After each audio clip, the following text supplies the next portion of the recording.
All right, I will call the city council meeting to order. Everybody stand for the pledge, please. I pledge allegiance to the flag of the United States of America and to the republic for which it stands, one nation, under God, indivisible, with liberty and justice for all. Clerk, take the roll. Mayor O'Connor, Here. Alms, Morissette, Yes, here. Alms, Here. DeZiel, Here. Ruck, Here. Hall. Here. All right, first thing up is recognition.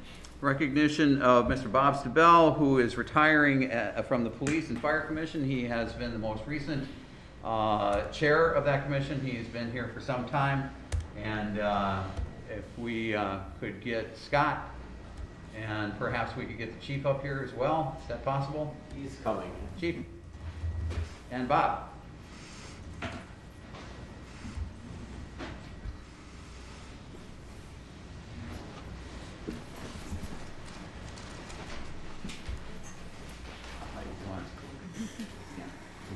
No, go ahead. Okay. All right, this is in recognition of 13 years of dedicated service to the Hudson Police and Fire Commission, the years 2008 to 2021. Bob has been a dedicated servant to the city of Hudson, and we can't thank you enough for all that you've done for our police and fire departments. There's probably not too many people on either, well, police for sure. I think the fire department, we've got a lot of them been volunteering for a long time, but people that you haven't actually had a lot to do with hiring, probably almost the entire police force, everything. So again, thank you so much for your service rendered to the city. It's a great thing when people want to serve their community, and you've done a great job, and we really appreciate all you've done for us. Thank you.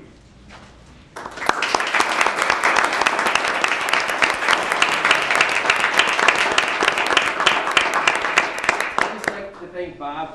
He's actually the last member that was on the committee that hired me, so he's the last one to blame, I guess. So we got just a few things for him, nothing much. Fire department T-shirt, a hat, and a little more significance tonight, but a mask also. So thank you very much, Bob. I appreciate it. Thank you.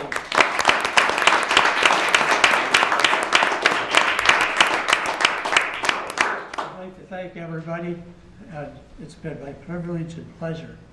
And I'm losing my voice today, so Yeah. I guess I'll cut it short. Okay, well, thank you, Bob. Just Thank one you. second, is there, someone take a photo? Oh. You want it on your phone, Chief?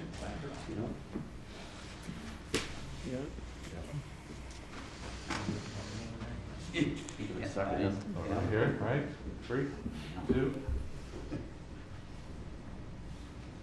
I can get one without him. Yeah, can we get one without? Absolutely. No. He was, All right. we could, big smile. Big smile. Yeah. We'll Photoshop later, right? Thank you. All right, thanks, Bob. You can see it later.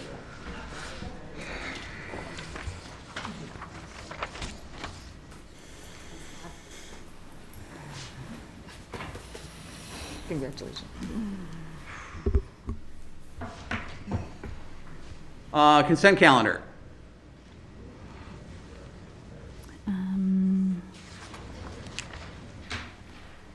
Oh, wait a minute. Approve the meeting minutes for the January 4th, 2022 regular Becky. council meeting. Just one second, please. Comments and suggestions from citizens present. This is your opportunity to speak on issues that are not on the agenda, and anything that you might want to comment on that's going on in the city. We ask that you be a resident of the city. Please identify yourself. We had a bit of a problem with that at the last meeting. My apologies, I couldn't quite understand what was being said, and I failed to miss that we had a speaker that did not identify himself. So if you would, please, if you have something to say, keep it brief, identify yourself. Again, residents of the city only. And please try not to repeat comments that had been made prior to you getting up to speak. So, is there anyone who would like to make a comment?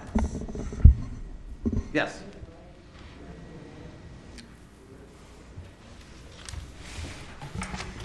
I'm just going to violate every rule that you just said. Because Uh-huh. Sarah said that I could talk for hot airfare. Oh. I don't know how that's Just a a second. violation of what we just said, unless you intend to go on for about I a half am not a hour. resident of Hudson. Oh, okay. My Okay. name is Amanda Hine, and I represent the Hudson Hot Air Affair.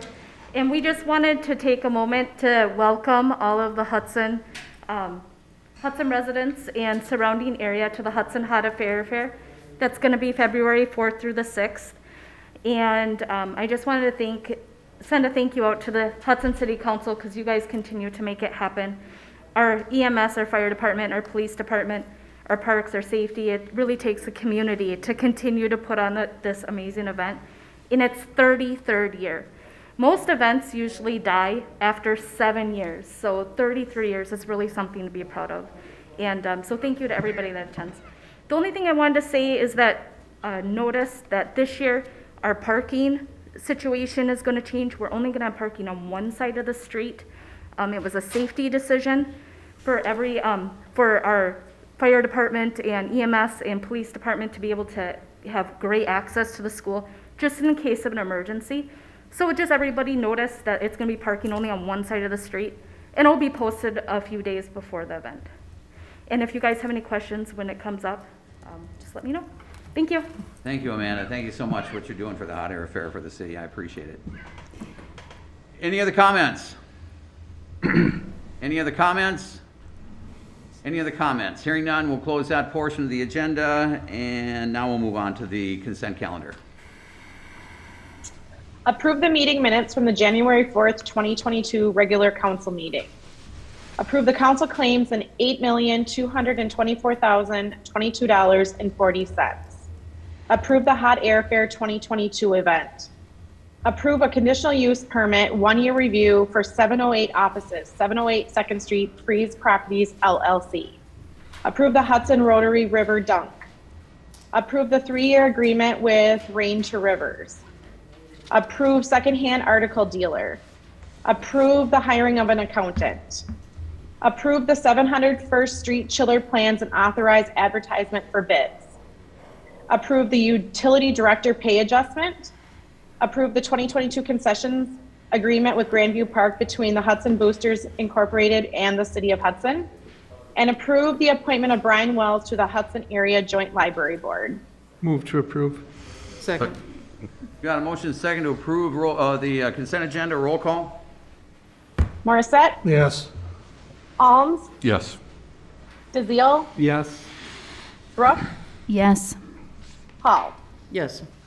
Motion's approved. Consent agenda has been approved. Mr. Mayor, I'd request that we do item 6.5, if the council so desires, to the beginning of the agenda of number 6, under number 6. Okay? Is there a second for that? Second. Got a motion and a second to move 6.5, item 6.5 up to 6.1.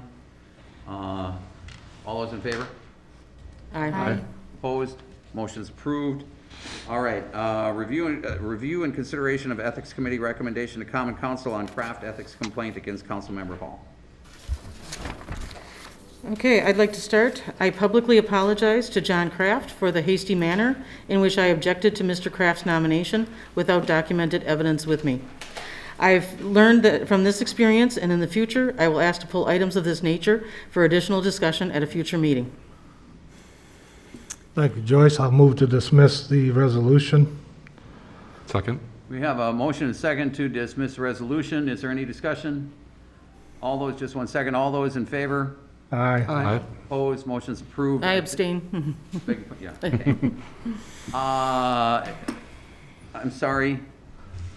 John Kraft, Oh, I have yet to be able to speak regarding this matter. Is it now too late?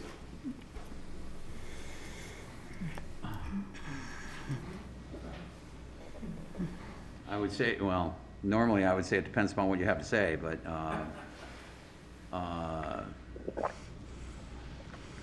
Mr. Mayor, I would just indicate that we've gone through the process. Mr. Kraft did have an opportunity to speak with our investigator. He also had the opportunity to provide supplemental information, which we thank him for, and that was provided to the council as well.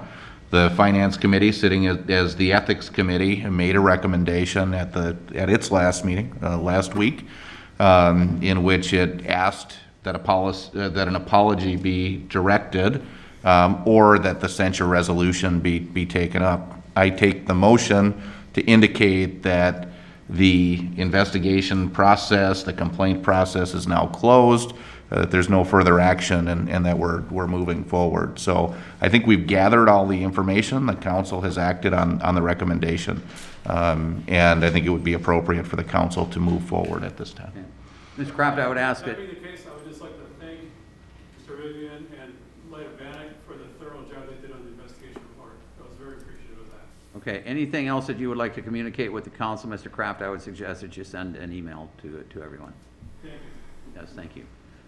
Councilmember Hall, Joyce, thank you. Discussion and possible action on the zoning code update, request for proposals. Good evening. So now that we've completed the comprehensive plan, the next step in the implementation of the new comprehensive plan is to update the actual policy, and that is in the zoning code. Our zoning code was last comprehensively updated in right around 1993, and it was done internally. Now we've made amendments to it, changes, additions, kind of piecemealed our way through the last couple decades. As somebody that works with the zoning code, everything that, we're talking everything from, signs, subdivisions, lighting, setbacks, all of those things are things that you need to be taking a closer look at, downtown district, things like that, things that are, we've experienced over the past several, few years that have been controversial that do need to be addressed. And we do need to have public process to make sure that the community is supportive of how we want to move forward from a zoning code standpoint. So what this RFP does is puts it out. A number of consultants I anticipate will put forward their qualifications. We'll put together a review committee. We'll really rely on those outside consultants to kind of guide us through that process. I think we had really good results, obviously, with SEH on the comprehensive plan. I expect no different with whomever we select in this journey too. So with that, we would recommend approval. Obviously, we're going to have to fill in the dates and submittal dates and timelines, as we're able to. It's going to take probably, I would anticipate, at least 2 years to do a complete rewrite like this. This does take time, much like the comprehensive plan did, because it is such a sizable document that is so important to the goings-on of the city. I'll move we approve the zoning code update request for proposals, RFPs. I'll second that. Got a motion and second to approve, discussion? So Mike, just a quick question. I like the idea of tying it to the comp plan as a guiding document, which I think is great. My question on page 71, don't need to go to paragraph, but basically it says about the RFP evaluation committee. And my question just is, what's the thinking on who makes up that committee, or how do people get on that committee? I would anticipate the council obviously appoint a steering committee, much like they did with the comprehensive plan. I would fully envision at least one plan commission member, a council member, probably somebody from parks, something like that. Staff obviously will need to be involved in that committee, but it'd be much the same or similar to what we did with the comp plan. Okay, thank you. Building on Councilmember Gisele's question, when is the time frame like we would begin to kind of select people to serve on that committee? So I would guess probably within the next 2 to 3 meetings, we'll bring that back. Once we really get the firm timeline figured out, something that we think's, a reasonable amount of time for people to get this, we'll get some feedback. I know it takes time and energy and effort for consultants to put something this sizable together and respond to this request. So I would say the next, 2 to 3 meetings. Thank you.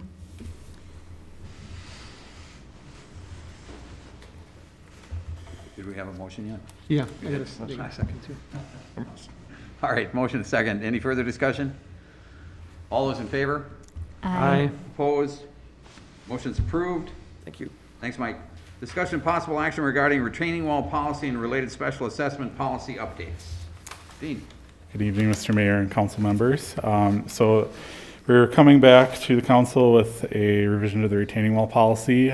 Just a little history. About a year ago, this council adopted the current policy for retaining wall replacement and standards and that kind of thing. Kind of as the rubber met the road, so to speak, and getting that policy, applied to a project, we realized that there were, substantial costs involved with that policy going to private property owners that this council didn't feel was, I guess appropriate might be a word that comes to mind, but not comfortable with those kinds of numbers.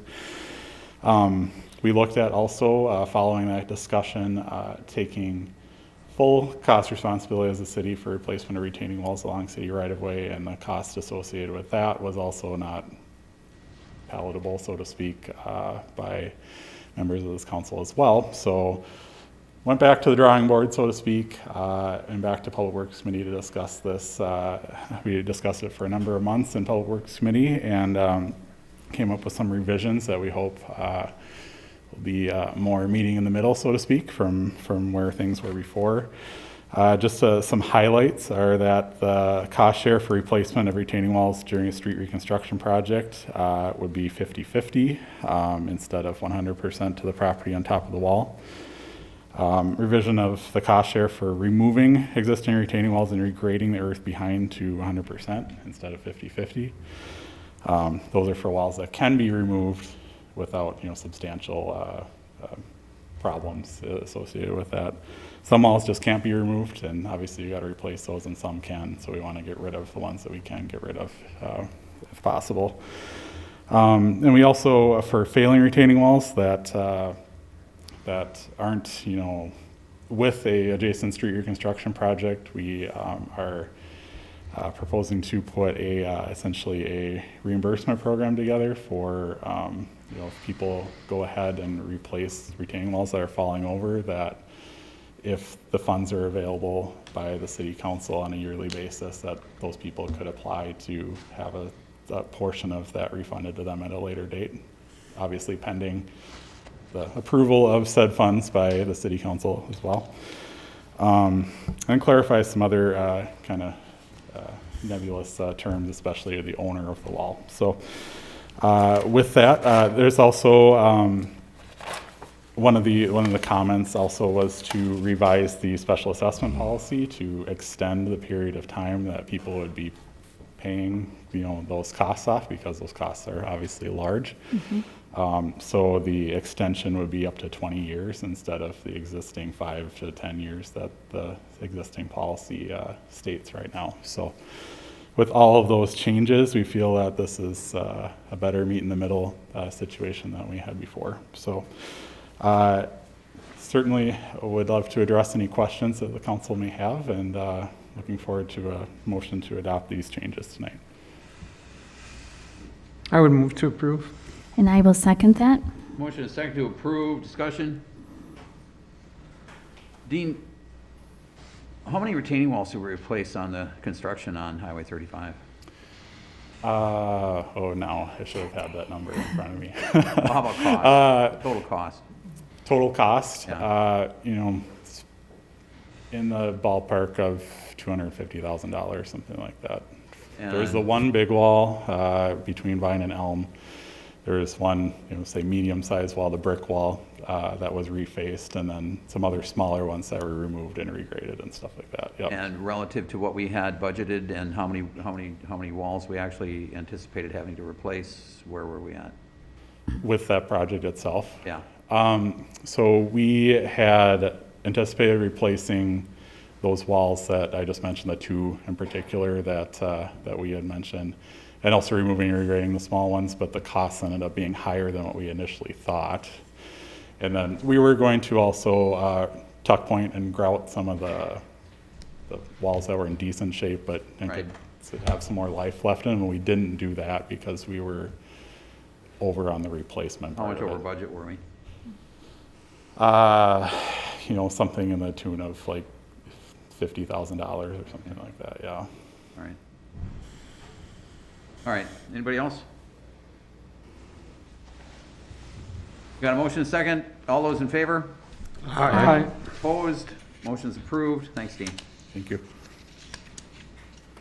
Discussion and possible action to approve plans and authorize advertisement for bids to repair the damage received from September 17, 2021 windstorm. Mike? Good evening again. So we put this on new business because we wanted to debrief everybody on kind of the project schedule and give you an opportunity to ask any questions that you might have as this moves forward. Obviously, the storm damage includes the 700 First Street building, which is the library, police department, the bathhouse. There's some railing work along First Street, some damage at City Hall. So it encompasses all of those different aspects. And with us tonight is John Newsom. John, are you there? Yep, I'm here. Okay. And John Newsom is from Market and Johnson. He is the project lead. He, along with EA Studios, helped develop the plans, the specifications. John wrote the specifications, that 250-page document that I referred to in Finance Committee. So he's well-versed in it, and I made the joke that Randy, his boss, make sure that he reads the entire thing. So anyways, and he has. I've been guaranteed that. But anyways, John is here to answer any questions, and maybe just, John, if you just want to go over the project schedule we discussed with the insurance adjuster on Friday, I think that's a good start, and then we'll open up for questions and go from there. Okay. Yeah, so project schedule on this one for the library, the bathhouse, the band shell, the First Street railing, and the City Hall flagpole. You know, more or less, we're going to start in May for the most part with most of the materials. We're willing to move up anything we can procure before then. And it's going to extend through fall of 2022. The library will be the longest schedule on that and the top priority. And so with the library project, that's one of them that we might have small periods of shutdowns with the library that we're going to coordinate due to safety and egress concerns while construction's going on. So we'll do whatever we can to keep the schedule on those shutdowns very small and keep the library and all the other buildings open. So the bathhouse will probably be about looks like a 2-month project at this point.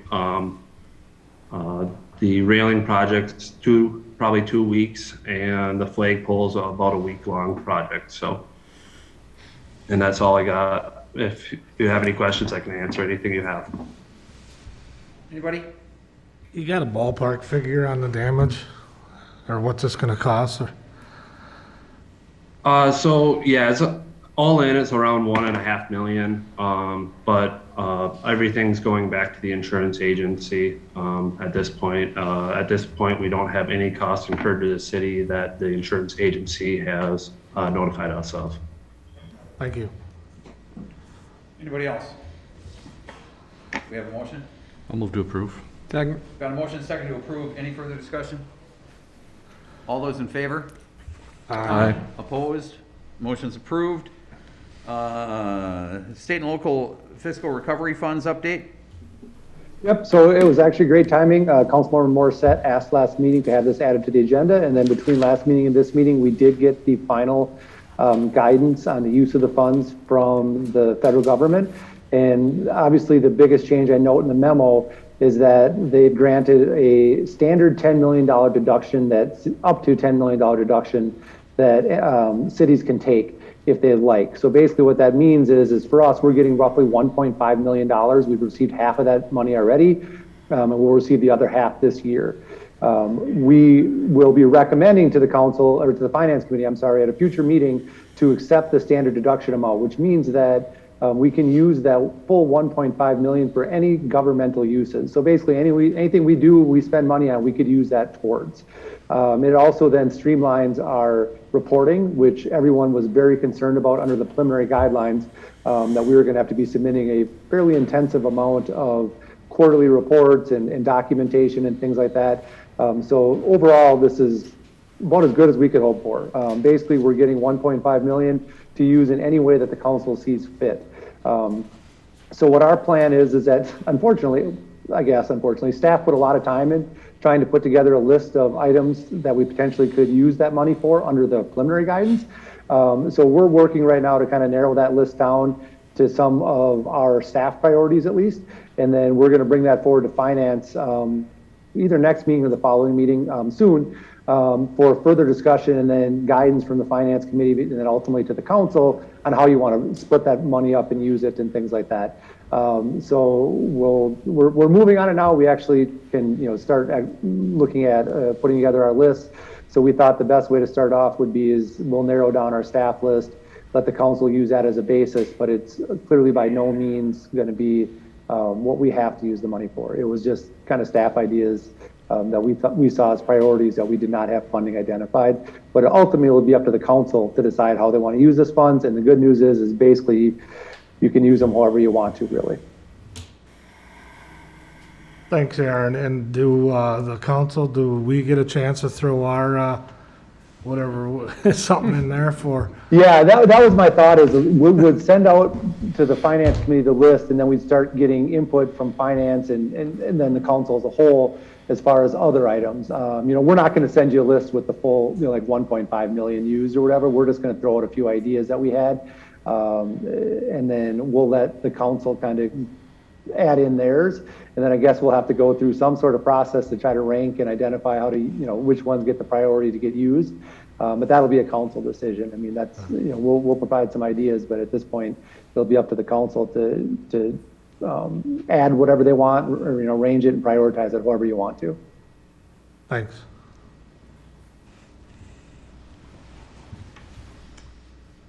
Let me see. So it's just an update, no action. Okay. I don't have anything. Anybody? I wanted to bring up something I had sent to the rest of the council through Aaron an email on January 5th. Hope everybody got a chance to see it. I know it was a busy day. It was like the day after our last council meeting, which was interesting to say the least. I had a good chance to talk with Mr. Vivian and had the great opportunity to interview actually one of the people on his team who acts as sort of a mediator with councils. Am I saying that correctly, Nick? And so, as we went through this process with Alderperson Hall with this ethics thing, just seeing how can we, we've got a lot of great things happening with the city of Hudson. We've got a lot of big things coming up to discuss. And just, I would like us to maybe go through an exercise or at least discuss how we can maybe better work with one another, setting aside any sort of opinions outside of council and just try to find ways to meet eye to eye. So I would ask if we could have that on the next agenda just as a discussion point, not necessarily as an actionable, just to have that as a discussion with council. Anybody else? I'd like to have an update on the 35 Project Committee meeting and Aaron, the next scheduled. Okay. Sounds good. I don't want to lose sight of that. Got it. And I have just a few things real quick here. First, thank you, Councilmember Alms. I certainly affirm that. And we must have been thinking similar thoughts. I had reached out to Mr. Reeves as well as Mr. Vivian with an idea of us as council members doing a volunteer function together to see each other in a different light and maybe do some bonding, making sure that it was appropriate. And so I will form an email and have it be sent out through Mr. Reeves, but there's something through our local food bank that provides emergency food for people in western Wisconsin. So look for that. But I did hope that I could just share two primary concerns with me with the ethic violation process. And I'll make this as quick as I can. And I've done a lot of thorough thinking on this. After doing research, it appears that the primary meaning of impartiality is that without bias. The secondary speaks to an open mind. At our ethics meeting last Thursday, comments were made regarding perceived interpretations on Councilmember Hall's behavior. This demonstrated that impartiality was lacking. This lack of impartiality is important because of my second concern. Due process was also mentioned. And due process is a three-part process. One aspect is having neutral decision-making, fair and impartial. Several of us here tonight were the decision makers for Councilmember Hall and for Mr. Kraft's complaint. While we followed the process that we found in our code of ethics, I'm concerned because I feel we fell short, and specifically with due process and impartiality. As a result, I'm asking on the next agenda that we have discussion and possible action on an updated ethics code and a complaint process in the event that there's any future ethic violations. Thank you for considering this. Okay, very good. Thank you. Anybody else? Move to adjourn. Second. Got a motion and a second to adjourn. All those in favor? Aye. Opposed? Motion is approved. We stand adjourned. Thank you, everybody.